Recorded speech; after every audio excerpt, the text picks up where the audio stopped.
আমার কাছে যদি জিজ্ঞেস করা হয় পৃথিবীর সর্বশ্রেষ্ঠ খাবার কি, তাহলে চোখ বন্ধ করে একটাই কথা মাথায় আসবে, যার আর কোনো তুলনা নেই।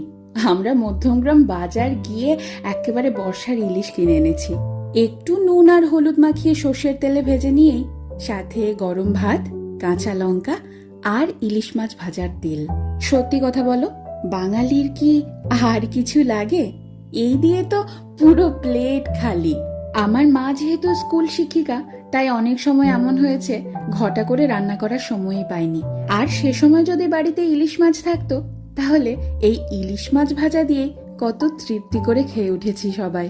আমার এই বাড়িতে বাবা মা এসেছে, আর সেই তৃপ্তি করে খাওয়ানোর সুযোগটা এবার আমি পেয়েছি।